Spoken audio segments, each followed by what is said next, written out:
So the first question, okay, they keep jumping around. So this is a very basic question, but you believe people who are homosexual are created homosexual like the way a heterosexual person is created heterosexual? We don't buy the category error. I think Dr. Van Mol and Jojo, I mean, we all, I would rephrase that question. Person isn't homosexual or heterosexual. Those define our attractions and our behaviors. Gay, straight, bi, heterosexual, homosexual don't define people. So no one is born that way because a baby doesn't have sexual desires. Right. A baby isn't having sex when they're born. So, but they're multifactorial adaptations, and you have to live a while to adapt, right, and to be exposed to factors. Right. So yeah, basically, rule number one, Galileo said before discussing anything, define your frame of reference. Don't agree to language you don't agree with. Absolutely. Because, I'm not trying to be disrespectful to the person's question, but it's like, we're not using the same terms, we don't mean the same things. That might as well be evident from the start, even if it derails a question. If that question was posed to me directly, I would just start with a question back to say, well, why do you think we need to categorize ourselves that way? What purpose do you have in putting ourselves into those boxes? And with that being said, God's design for sexual intimacy is still between a man and a woman. Right. And that is God's good, beautiful design. Yeah. Okay, we'll move on to the next question. Because by the way, I thought Andre, all three of you had answered that question very well, and Andre's presentation was quite, I think, exhaustive. Mm-hmm. Here's a question: can a Christian be an LGBTQ plus ally? Well, again, it depends on what you mean by LGBTQ plus. If you're talking about the person, absolutely, we should be allies with as many people as we want, as we can. We should be servants of all. That's our job as Christians. But being an ally to someone doesn't mean you have to be an ally to what they believe or what they do. In fact, often it requires me to oppose the things they do or believe because I love them that much. Yeah, and this, ally thing is this ideology, it's a whole group, et cetera. Again, I ally with the person. I can't ally with the harmful, false ideology. Love them too much to do that. And, love, biblically speaking, love, other definitions of love, has a corrective component, without which all you've got is enablement and codependency. And that doesn't really help anybody. Right. Going along to get along doesn't fix a lot. And just one last on that. It goes the other way as well. If they disagree with us as Christians, does that make them not an ally of Christians and an enemy? Right? Their own standards should apply to them. Yeah. Right? So if you require me to agree with you to be an ally, then you should also agree with me to be my ally. And that's not the case. Yeah, Romans 5, we have to use God's definition of what love means. I think ally is a loaded term. I personally would never use that term because it's so loaded. Am I your ally in a sense? I want to love as God calls us to love. We need to love God with all our heart, soul, mind, and strength, and we need to love our neighbor as ourselves. How do we love? Romans 5 very clearly articulates how God loves us while we were still powerless, while we were still enemies, while we were even still sinners. And then, when we look where the Old Testament talks about loving your neighbor, it's Leviticus 19, verse 17, and right in that context, the verse before that, where it says love your neighbor as yourself, it says rebuke your neighbor. So actually the Bible does not find any disconnect between gently, lovingly rebuking your neighbor in love, pointing out their sin, and loving them. So that's, so an ally in the way that the world defines that would never provide any loving corrective rebuke or correction, because that would not be loving according to the world. So again, just in conversation, just to add to that quickly, the way you respond to that, if someone were to ask you, is to ask them, well, what do you mean by ally? Get them to deconstruct that meaning. I'm just going to sort of follow up with this. It's sort of a bit of a lob ball thing. One of the principles I try to work at is, so what? I have no idea what music you guys like, or a whole pile of things. The fact of the matter is the person in front of you is an individual. Some of them like dogs, some of them like cats, some of them hate it, some of them vote this way. 100 million things to talk about to befriend a person. If you'd like to add to that a little bit. You don't have to view this in political lens. In fact, Christians shouldn't really primarily treat people with political lens. I was just actually thinking about this in terms of friendship. One of my best friends, her name was Sky in high school, and she was a radical socialist. She voted NDP and all these other things, and I was the radical conservative, but we were friends. We loved hanging out with each other because we both loved politics, even if we hated each other's political views, right? And in Ottawa, we have to live this way, right? But we could respect each other because we loved each other's passion. And I think that's a great illustration of knowing that you love the person and not necessarily their beliefs or behavior. Okay. Well, homosexuality is linked to testosterone exposure in the womb. Gays are born gay. Why would God design some humans like this if they aren't allowed to marry? So it's sort of two different questions. One is the scientific claim of testosterone exposure, and the second one is then, given that it's designed by God, why aren't they allowed to marry? Yeah, I think I answered that one in the talk. I think you did too. That pseudoscience stuff doesn't, really hold up. And even if it was a factor, heritability is not inevitability, and there's just no such thing as being born that way. Gay anthropologists, gay historians, et cetera, nobody buys off on that. It's activists and politicians that push the born that way thing. It's just not there. And that separate question about why they don't allow them to marry is marriage, even putting the Bible aside, which we shouldn't. Marriage for all people for all times is a conjugal union between one man and one woman who agree to raise any child the relationship might produce. That is the one and only reason government cares, because it produces the next generation of citizens. And there's several very prominent historical, cultural anthropologist types who have said that looking back over all the great cultures of the world, any culture that basically puts away, forgoes, prioritizing marriage, monogamy, and the raising of children, none of them have lasted more than 2 generations. We will not be the first to break that trend, so something needs to change. If I could just add to that, because I'll be talking about that this afternoon, so hopefully you can join us for that talk. But I actually looked at that study and the argument about having many older brothers, and then that makes you more prone to being gay. And I thought actually sociologically, and I can be corrected by this makes sense to me. This is actually something that happened at my church, where there were 2 older brothers, much older, and then a youngest son, and in between there was a daughter. And I realized the youngest son, because he was younger, was still with mom. Like he was teased by the older brothers because he was hanging out with the girls. His older sister would be in between. He was the last kid, and so it's easy to have this perception that maybe I'm effeminate because I'm not as masculine as my older brothers. And I think that actually explains a little better, or much better, than what the science actually doesn't say. Because one of the points I'll be making, and remember I made that this morning, is that sexual attraction is based on difference. And if you perceive yourself as different from your older brothers, and you perceive them as male, and you don't perceive yourself that way, that can lead to seeing masculinity as more attractive or sexually attractive, because you don't see yourself in that category. Yeah, keep in mind these, studies of the older brother effect, that even those show that, at their best, 2/3 of the effect is environmental social. Exactly.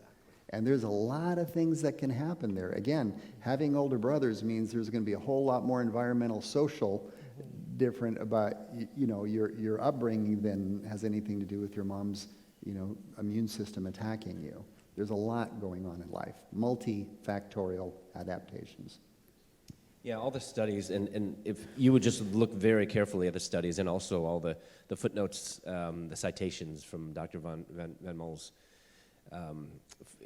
his notes, you will see that there's nothing replicated, nothing's conclusive about that, any single causative factor. I mean, like, Andre was just saying, it's so multifaceted that we still, with all the money that's being pumped into this, we still barely know what it can be And what we know for certain, though, there could be some multiple causative factors. At most, it just shows that there's a predisposition, not a predetermination. For example, alcoholism has been shown to have maybe quite a bit of genetic influence, possibly up to 50%. No one says that people are born alcoholics, do they? No one does. And yet when it comes to sexuality, we're nowhere close to 50%.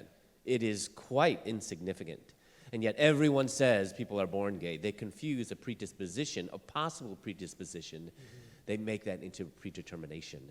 And so I think that's very important to not confuse the fact, because theologically, we know that we're all born sinners. That does not mean people are born gay.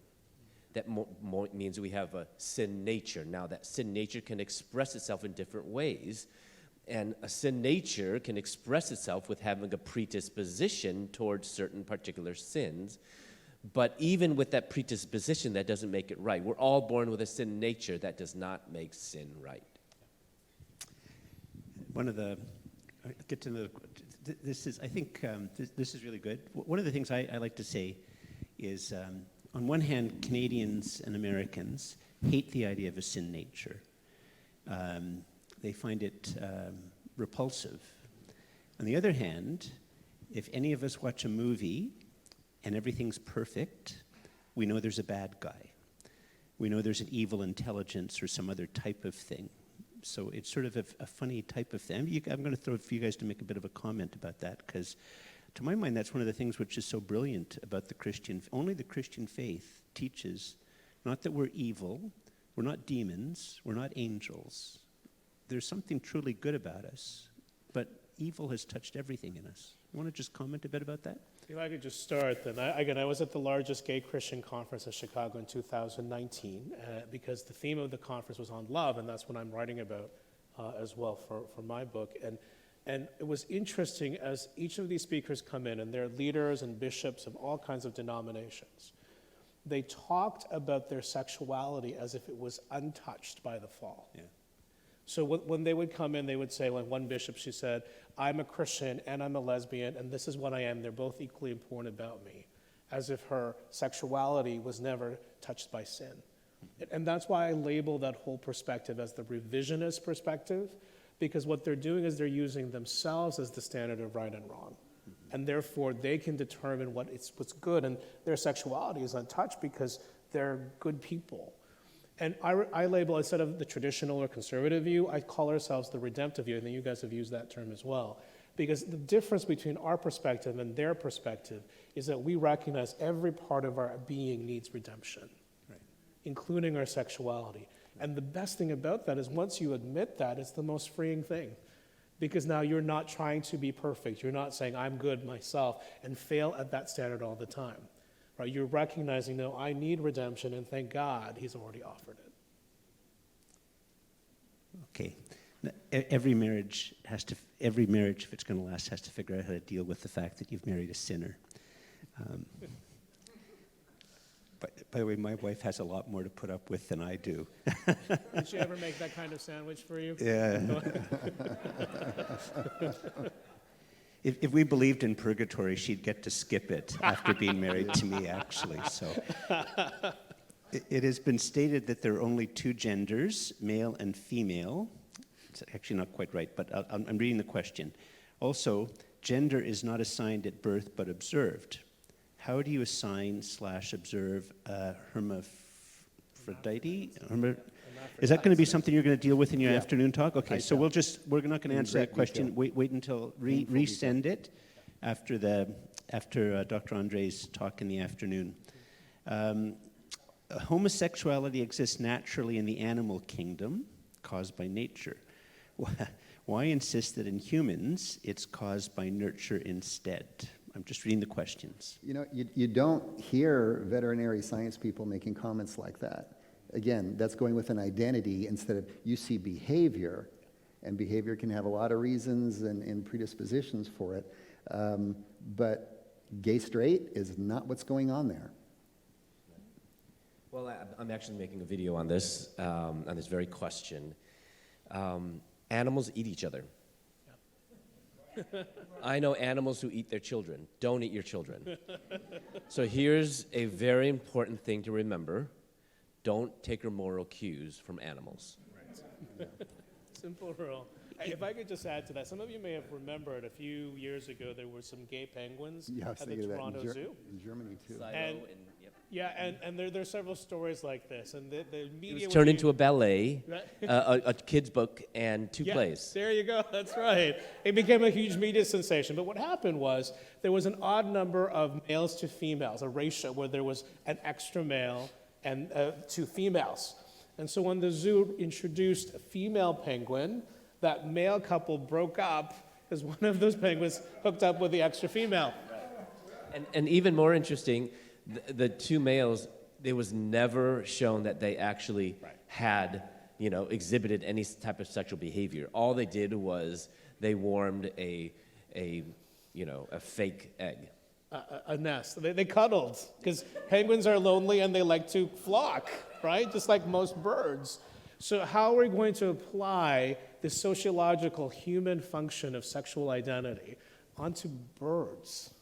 That's the question I would ask when someone raises that. And we don't forget also, they incubated an egg. Well, male penguins do incubate eggs anyway. So it was like nothing really extraordinary.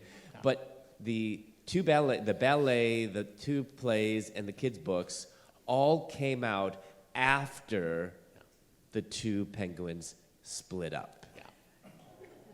Kind of anticlimactic if they actually included that. One other whole thing, and probably if you went to Jojo's website, you'd get some resources on this about worldviews, which we haven't talked about in this. But one of the fundamental problems for secular Canada is that they believe, in fact, in materialistic, naturalistic evolution. And a big problem is you cannot go from a supposed science and an ideology which says the strong eat the weak to survive, to therefore love one another. If I could just add It's completely impossible. If I could just add something, because that's really important. I actually just posted on Facebook a headline that said, meat eaters live longer. And my question was, yeah, because don't they eat the vegans, right? That's the whole point about being a meat eater. But to your point, think about it. If you're a materialist, if you believe the only thing we are physical beings, then the highest form of intimacy has to be physical as well. It has to be sexual. And so it's no wonder they're obsessed with this. It is, as Nancy Pearson says, a new religion. It's a worldview. And the way she explains is religious experience begins with some sort of pristine state, like the garden. In this case, their pristine state was this sexual freedom. You can have sex with whoever you want. And then there's a fall because that pristine state is attacked or there's an intrusion, like Satan in the garden. But in their case, in their religion, the fall was Christianity, restricting their sexual freedoms. And the way to redeem that isn't Christ like Christianity, but to destroy the Christian worldview and bring it back to this pristine state where you can have sex with whoever you want. We're dealing not with just sexual behavior, but an ideology, a way of understanding reality. The first season of Fargo, the guy's driving this other guy, and out of the blue, he says to him, "Why are there no saints in the animal kingdom?" And the guy says, "I don't know." He said, "In the animal kingdom, there's only breakfast and supper." That's right. This next question, I'm going to read the question, but I'm going to suggest probably that we save it for the afternoon, because I'm guessing this is what Christopher's going to be handling in an hour or two. How do you explain some Old Testament heroes of the faith having multiple wives / concubines and seeming absence of criticism versus the biblical definition of marriage? You're going to handle that later on. I'm not going to touch on that specifically, Okay, but go ahead then. actually, that's incorrect to say that there's nothing negative. Very Actually, completely there's incorrect. there's a theology of disapproval for every instance. Actually, the very first instance of polygamy, Lamech, he was a vengeful, very violent man who had two wives. So that was the first example. And every example of polygamy that we have in the Old Testament is strife and discord. There's nothing positive, actually, about polygamy. But when Jesus was asked, and so we always need, and I don't think that the red letters in the Bible are any more special, but it is important that it is Jesus' words. Matthew 19 and Mark chapter 10, I think, are the strongest apologetic for a man, woman in marriage. Jesus' own words. He goes right back to Genesis, Genesis 1 and Genesis 2. God made them male and female, and the two shall come together and become one flesh. So And Solomon was told specifically not to have many wives Right. because it would lead him away from God, and it did. Right. Right. I don't want to take any of your thunder, so I'm looking forward to this afternoon, but Greg Kokel also mentions this. He says, you can't just look at the negative descriptions, but also look for positive descriptions. Right. So there's positive descriptions of what you have to do if you're a man married to one woman, or if you're a woman married to one man, or if you're single. And then that's it. Right. If God affirmed homosexual relationships in marriage, for example, then that would have been in there. If you're married to a person of the same sex, this is what you should do, or the opposite sex, this or whatever, this is what you should do. But it isn't. So there's no positive explanation, example of any kind of relationship sexually, except for that of a man and woman for one life, or for one lifetime, is one couple. And just remember, again, in terms of these questions, when people push back on this, remind them, just because it's not listed there, it doesn't mean there aren't principles that are clear that we ought to follow. The Bible doesn't have a prohibition against drunk driving, right? There's no prohibition against internet pornography. But it doesn't mean that we don't have the principles that we can apply to the everyday situations we face now, that they're not in the scriptures. They are. In my school, most people are liberal and open to accepting of other genders, and I can be easily singled out. Any tips in relating to my friends?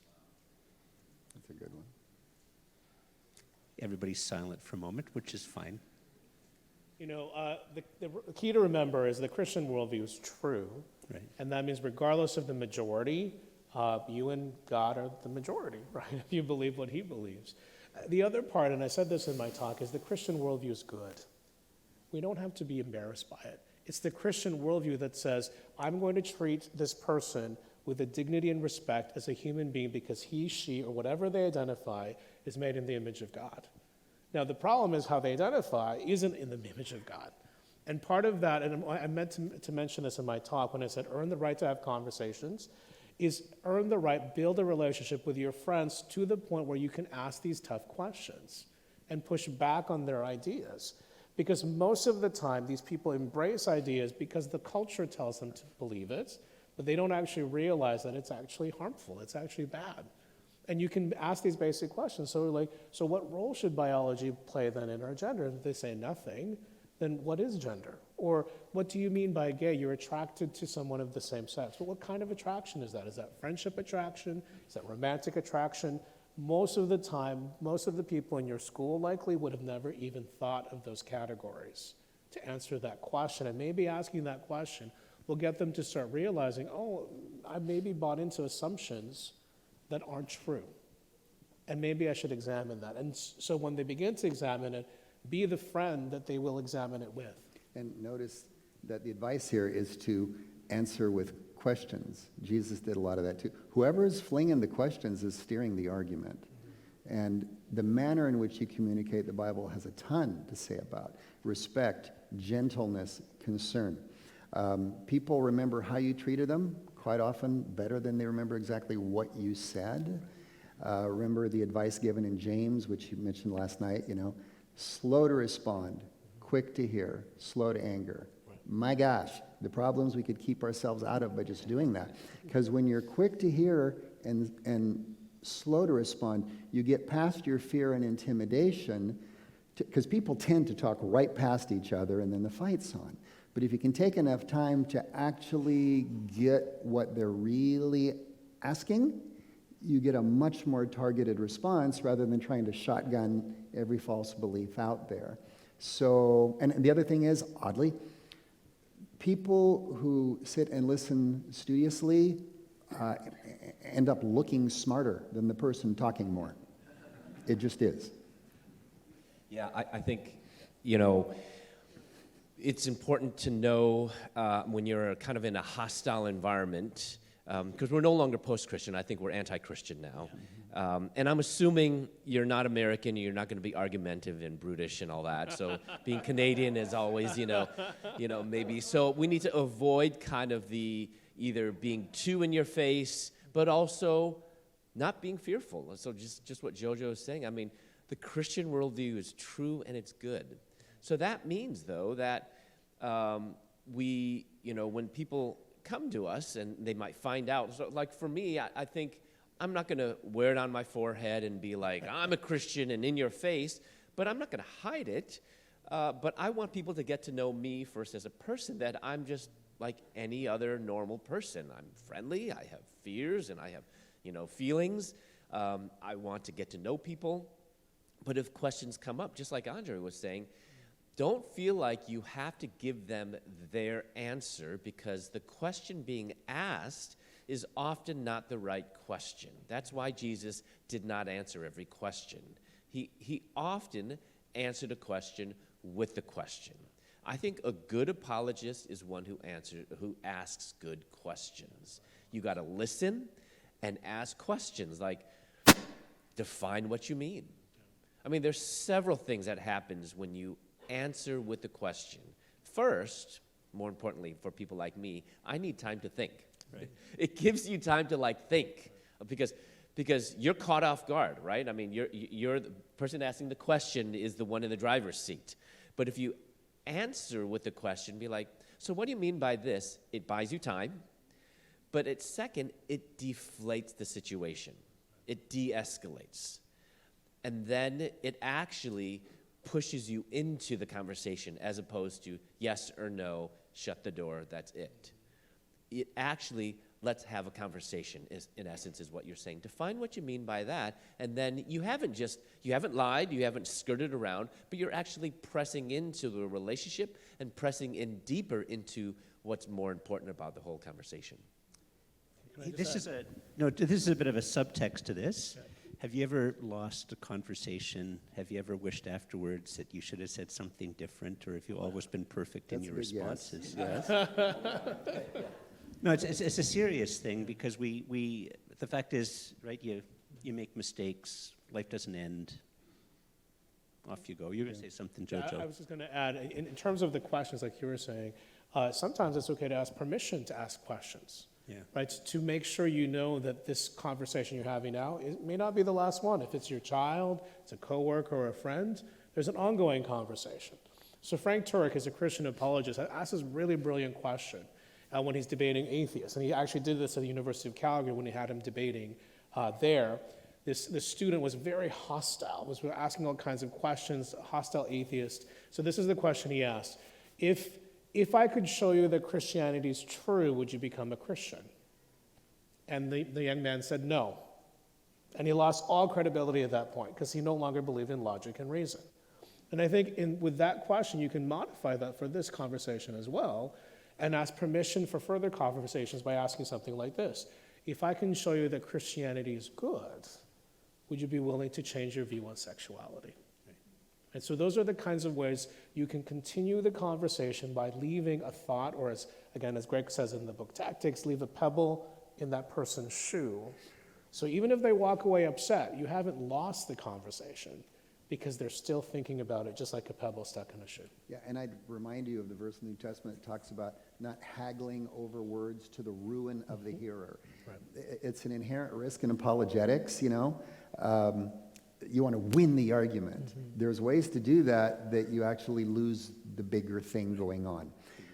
So the conversation you're having isn't always with the person you're having the conversation with. In the grand example here of debates, it's everybody else watching. Because I know some Christian scientist apologists that they anticipate hostility both from atheists, but especially from maybe uber fundamentalist Christians who think they're compromisers. And once the hostility starts, that's where they calmly target their answer. Because there's all these people that aren't going to ask any questions until they see you're not a jerk. Once those initial fights are kind of, brushed away and done well and rightly, then people start to light up. Which is to say, you're influencing people you're not paying any attention to whatsoever, which is why how we do things is so very important all the time. I think it was probably a younger person who asked that question, so I'd like to say two things if it was a younger person. Believe it or not, your parents or the older people in the church might actually be completely lame and hopeless in dealing with this in their own work life. I don't want to out older people, but the fact is, in your workplace, you're also maybe the only one, and you're terrified to actually say anything. So one of the things, if you're a younger person, I mean, they might look so good in church, but the problem is they leave church and they're wimps. Pray for them. Younger people, pray.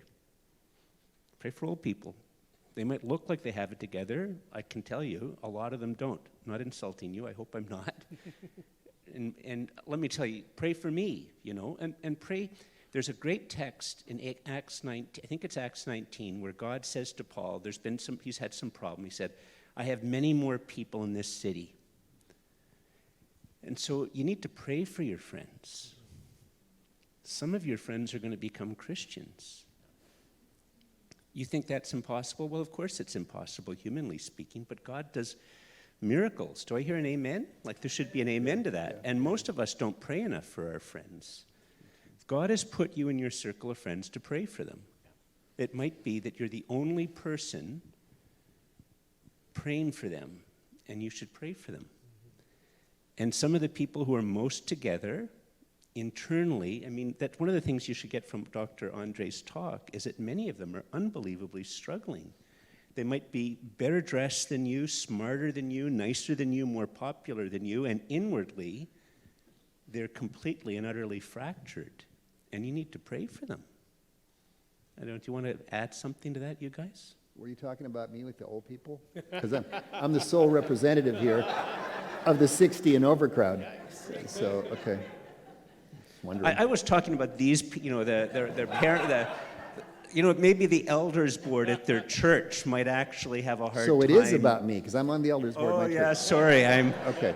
And me, by the way. Okay. It's me, O Lord, standing in need of prayer, right? So, If I could just go ahead. to prayer, it goes back to Jesus and the rich young ruler. Remember that story? Yeah. And he comes, and Mark's version, I like teaching from that passage because just before Jesus says, go and sell everything you have, Mark actually says, Jesus felt a deep love for him. Yeah.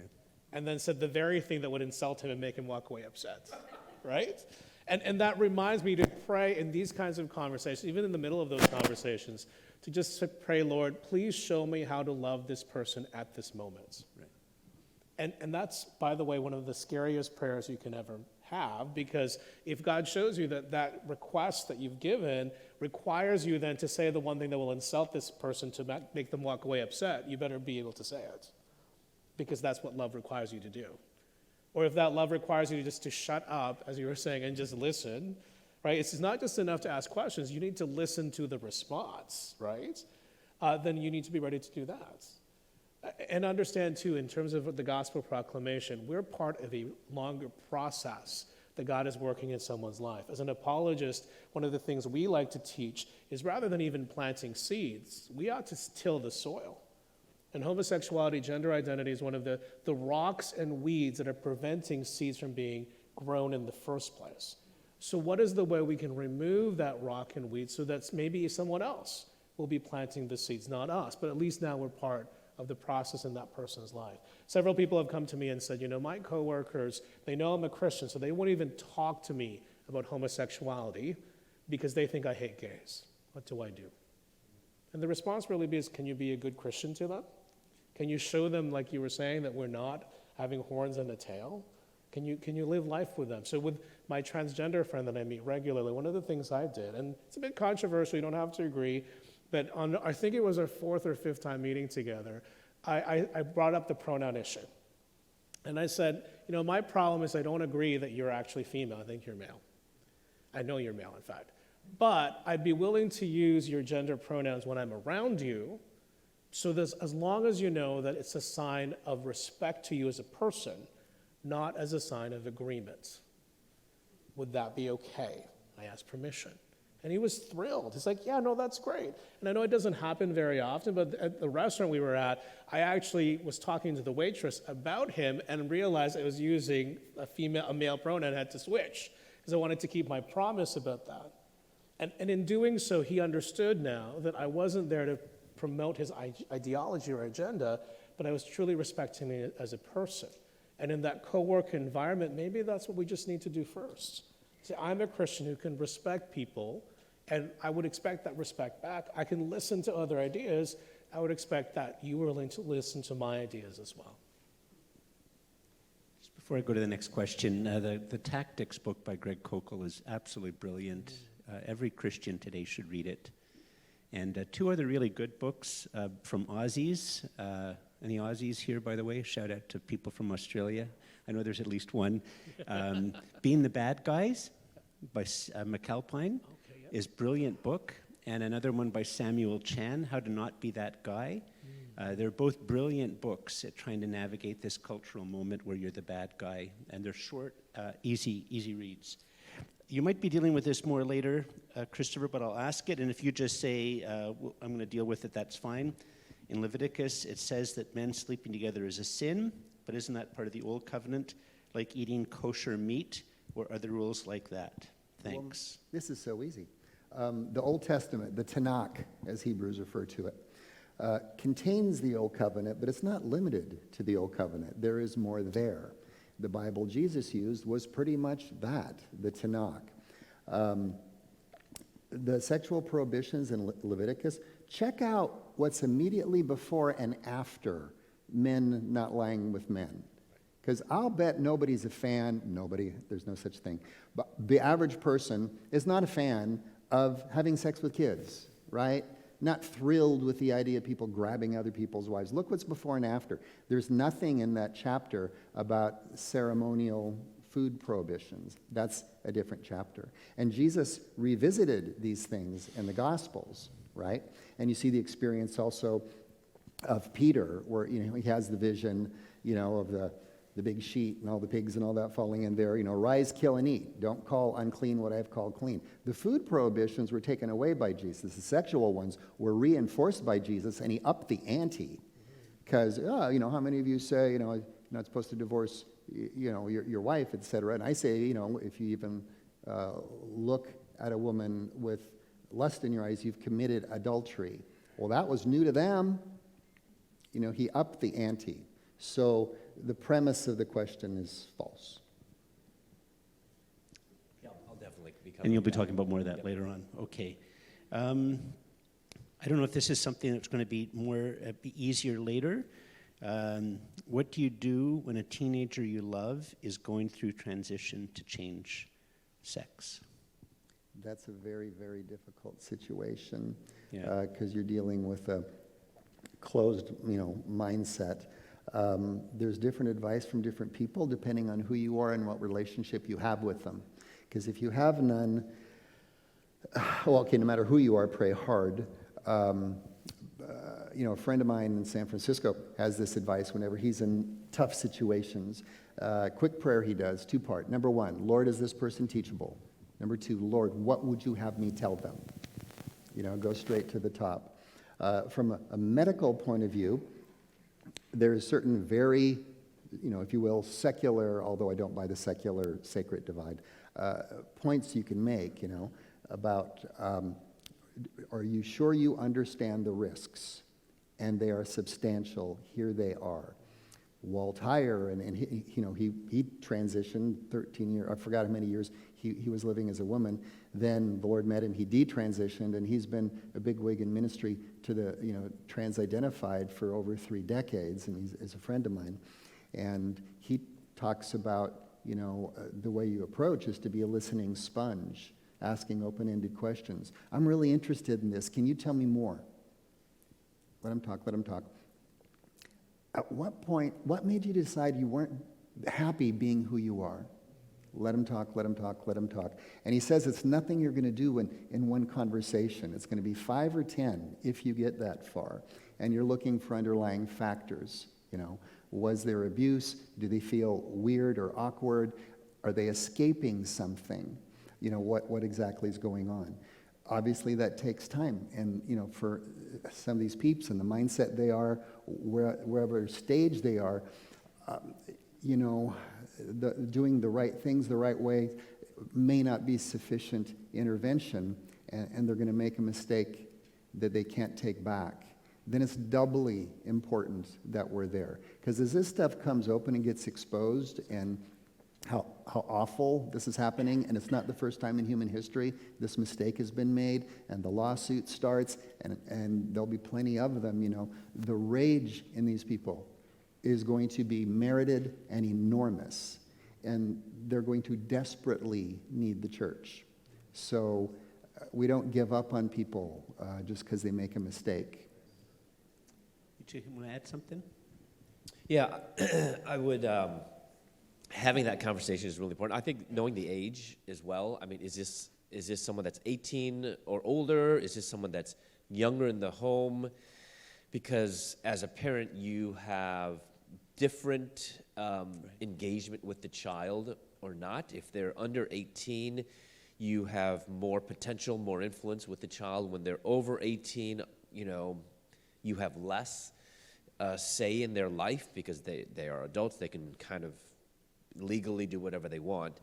If it's under 18, one rule I would not approve, and so I don't know what the laws are here in Canada, whether they require parental approval or not to go through the transition. So parents don't have... Yeah, the conversion therapy ban means you can't interfere at all, Okay, so even at 5. so parents still have a say? No. Oh, they no longer have a say? No. Not at all. You can only affirm. Okay, so I'd be willing to go to jail over that, but... Yeah? So I would just say no and do whatever it is to say no to these. They try to make it seem like this is like a temporary holding pattern. A temporary holding pattern has permanent consequences. So I would just be very clear that as long as you're in the home, you're free to stay home. Well, so let me get back to, like, if the kid tells you, what would you say? I think the obvious answer is, I love you. I want to give a pretty strong encouragement. Do not follow that up with one word, and that word is but. Do not say but. When you say but, you just erase what you said before. There's other options. I would say, I love you. Tell me more. I mean, I think what you're hearing a lot here is ask questions. Like, as a parent, you're like screaming, you're freaking out, but don't show it. Tell me more. And another option would be, I love you, and I love you so much to tell you, something like that. So those are just a few things, but have this conversation. Everything that Jojo and Andre is saying, this is going to be a continuous conversation. Don't think you have to say everything at that moment. Actually, I would spend more time listening. They're expecting a reaction from you. Don't give them that reaction, and just respond by listening. Tell me more. I love you no matter what. Let's continue this conversation tomorrow. I think you mentioned it last night, but one of the key things to remember is it often takes a long time for that person to decide who they're going to talk to first. And I was so grateful for my friend at the Christian organization I was part of, because the first thing she did was thank me for trusting her with that information. So if you're a friend who's being approached, thank that person. But also you can also do this. You can ask, why would you trust me? Why did you come to me first? I just really want to know. Because often that answer they give to that question, why they came to you, will give you some information of what they're looking for from you. Now, if you're a parent, obviously the question is obvious, or the answer is obvious. They're talking to you because they're parents. And for parents who come to me with these kinds of questions, the first thing I encourage them to do is say, it's okay for you to grieve. Because you're grieving a loss of all the hopes that you had for your child. Whether it's marriage or all kinds of grandchildren, it's okay to grieve for that because there's brokenness there. Now, like you said, you don't have to grieve in front of your child, but you know that's a brokenness you're heartbroken over. But as we've talked about, the story isn't done yet. And so it's because we don't believe in these sexual or gender categories as immutable, we know those stories will change. In fact, Walt Heyer, who's also a friend of ours, he's great, he says it takes about 7 to 10 years or so, which is what happened to him, for a transgender person to realize that their operation, their gender transition, never actually solved their dysphoria. They're still feeling disconnected from their own gender. And the physical operation never fixed it. So the problem here is we have someone who's feeling dysphoric and they think the solution is to change their body. And if anyone does that for any other thing, I have the examples I showed you, right? We would say, well, that's problematic because you're not those things. So rather than having this mindset that that is the solution, maybe you can explore some other solutions that they have not thought about yet. When I talk to parents particularly, one of the key things I want them to understand, because this would have been helpful for me growing up, is to help them understand that as a parent for a young child, you want to expand the definition of masculinity to include every boy. There are You lots wanna of ways to be a boy, And there's lots of ways to be a girl. You want to expand the definition of femininity to include every girl. So she may be the most tomboyish, he may love all the kinds of things his sister does. It doesn't make him any less male or female. And you need to celebrate those differences because it's that distinction that's the problem. If I could just make one last illustration. This was helpful for me as I thought about this. If you imagine gender as 2 swimming pools, a male and a female pool, right? For some reason, if you're transgender, you don't feel like you belong in, say, the male pool, you belong in the female pool. There's all kinds of reasons why that is, but just think about it. Is that a healthy thing? Is that a good thing that you've rejected something that you are? And by the way, you can never change your DNA, so you're always going to be male or female. If you're same-sex attracted, you feel like you belong in neither pool, because you know you're not the opposite gender, but you don't feel like you belong in your own. And I remember growing up thinking sometimes, going to the men's change room and thinking, I don't belong here, because the category of male is not what I see myself, even though I know I'm not female. And it's a lonely place to be. So it's no wonder the LGBT community is so attractive, because these young people are coming in thinking, wanting to be part of a community, and guess what? They don't find it with us. So that's one of the areas we need to fix, to help your young people realize they don't have to belong or change their gender to find a community. And by the way, these are very real and hard questions. So if you send, and probably after you've heard some of the talks this afternoon, because Andre, you're going to be talking specifically around the whole transgender issue, and that's going to raise a whole range of other questions for you folks to ask. So we'll probably return to it in some form. And the one thing, by the way, you guys didn't mention it, but I know you assume it, but it's always a good thing to say. There's this thing called prayer. Like it's a really important thing to do. I mean, that's what your mom would say, amongst other things, right? So, pray, pray, pray, pray. Prayer shouldn't be after we figured out all the things we can do by ourselves, then we pray. Like, it has to be, you begin with prayer, you end with prayer, you pray all the way through. And so pray for your kid. What is the Christian, this might end up being the last questions, what is the Christian thinking and understanding of indigenous two-spirit? It might be too Canadian a question to... Well, that's a Native American thing, and of course not all tribes believe the two-spirit thing.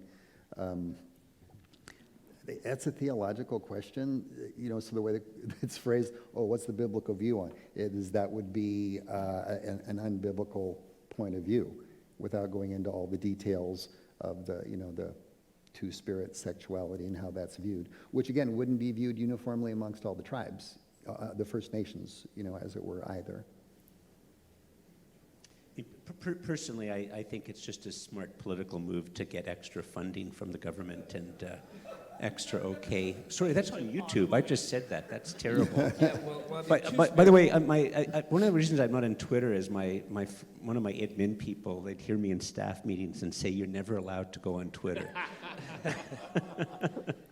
Yeah, I mean, two-spirit, is the, we would call, I guess, Native American or First Nation. It was, in a sense, them not wanting to fit into the LGBTQ plus category because they thought that was Right. a Western category, and so they kind of created their kind of almost, they did not want to say I'm LGBTQ plus because then that, was a white thing or a Western thing. So this was this newer category, but it's still the same thing. I mean, it's kind of queer, or it's essentially the same thing, but it's putting your identity, your essence in either your sexual desires or a self-perception of, whether you are male or female. And that is just theologically not how any person should, put our essence, our personhood in. It needs to be grounded in who God created us to be as image bearers of God. Well, if you think about it, being two-spirited means you admit that there's two genders, and that's it, right? Yeah. So I actually, what's interesting is if you look at different cultural expressions of gender, it's true, different cultures express gender differently. Some cultures, the men cook, other cultures, the women cook, right? Whatever, it's not that big a deal because ultimately every culture may express gender differently, but the gender binary exists in every culture. Every culture recognizes there's a male and female and that they're different. And I've actually looked at different ways culture expresses itself when it comes to these kind of gender dysphoric things like the hijra in India or the fafafina in Polynesia. And one of the things that's important is in these situations, they're always used as exemptions and often not really celebrated. There's something that people put down. So I have some friends in Pakistan, a very Muslim country, but they actually have a hijra, which is males who dress up as females, encampment nearby. They started a local church there, all kinds of great outreach. And they asked me a question about transgenderism from Pakistan at a Bible study I was teaching. It was the last question I was expecting. But one thing I pointed out, and I asked them specifically, in Pakistan, is this celebrated? And the answer is no.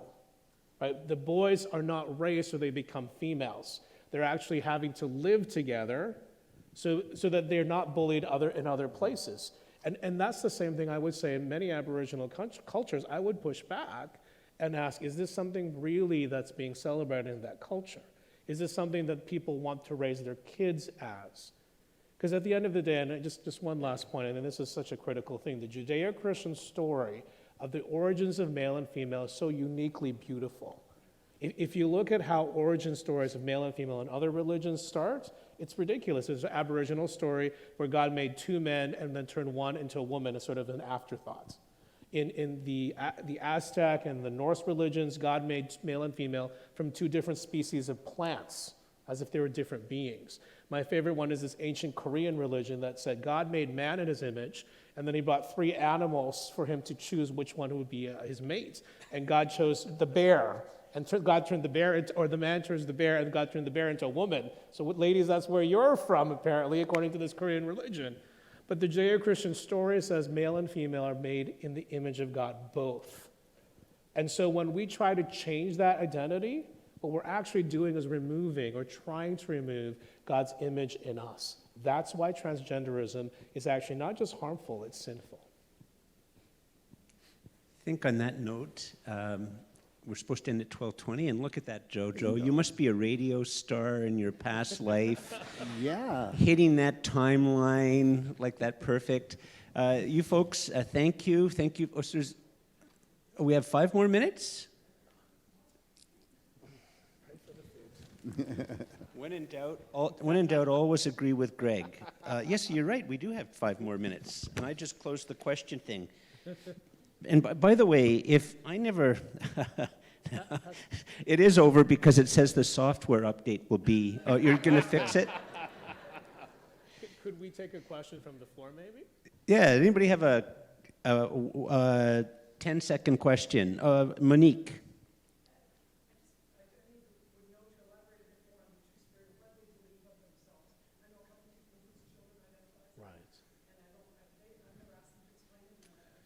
Well, the best thing to do, she's asking, can we explain what two-spirited is? I would suggest you ask them to explain that. Yep. Because general rule in apologetics, whoever makes the claim bears the burden to explain the claim. I'm suspecting, and I haven't done enough research on this, but I'm suspecting what's happening with two-spirited people is what's happening with the Fa'afafina in Polynesia. So they're males who dress up like females. And often this happened because in their culture in the past, they would have the boys go out and fish, and the women would stay home and cook and prepare. But if there weren't enough women, so they'd keep one of the boys to help with the women. It was just a practical problem.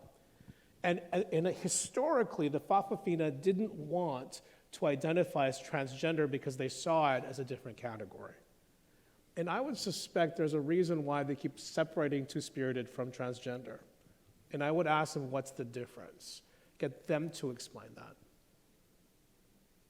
Yeah, essentially, I mean, the Native Americans, you know, or the First Nation, you know, it's essentially, they're very spiritual in a sense, you know, but not necessarily believe in a God, a monotheistic God, but they believe that, like, you know, they have a male spirit and a female spirit, and so they're two-spirited, so they would kind of have both. So it's kind of almost a queer term where you're kind of both or neither, but definitely it's more about not assuming and asking. You know, I would love to learn more about what that means. And because I bet maybe the kid doesn't even know herself or himself. And so having that conversation of asking can actually maybe press them more to, like, maybe rethink this.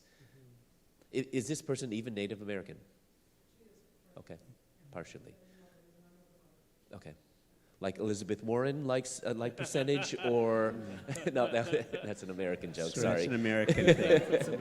Yeah. Because if you all have your blood tests, you know, you can find a little bit of, you know, First Nation. Once again, sorry, I keep pushing the book. Most of us don't really know how to ask non-threatening questions. And Greg Kokel's book is just a very helpful one. I mean, part of the point of it is you might ask 5, 6, 7 questions before you actually express your own viewpoint. And by the time you do that, the whole conversation's completely and utterly changed. And one of our big problems is that we assume certain things of the other person, which aren't necessarily the case, just as they're assuming things about us that aren't necessarily the case. So, you know. There's a few things to note. I mean, you know, when you ask questions, you have to be very careful with the tone about how you ask. Yes, exactly So if you ask too many questions in a certain way, you can just seem argumentative. Right. What do you mean by that? Yeah. Obviously not. But a good thing is, so, you know, as I said, you know, a good apologist is someone who asks good questions, but how do you ask good questions? It's actually not that complicated. You need to be a good listener. Yes. Listen to their question. Whatever question they're asking, if there's a key word in what they're asking, just ask, what do you mean by that? And that just, so it's not actually any rocket science. It's just being a good listener, and then instead of just answering that question, whatever's being asked, yes or no, just say, because oftentimes their definition of this word is way different from ours. Yes. Like even the word sin, they think sin is the worst person ever, you're a murderer, you're, you know, whatever it is, you know. And by the way, in Chinese, the word for sin is the same word for crime. So when you tell a Chinese person you're a sinner, you're telling them they're a criminal. And that's why many Chinese people can rightfully say, I'm not a criminal. And they're actually telling the truth. Right. Because they didn't get caught. No. Yeah. But, so, you know, I think it's really important. Just be a good listener. And then whatever question they're asked, just pick that one word, that's that key word or two, and ask them. It's quite simple. And actually, in this particular case, it's a simple thing. Like you could begin by saying, you know, frankly, I've always wanted to know a lot more about how First Nations people understand things. And I don't. What does two-spirit mean? Like, and you can just go from there, and it can just be genuine. Just be curious about things, and who knows where the conversation will go.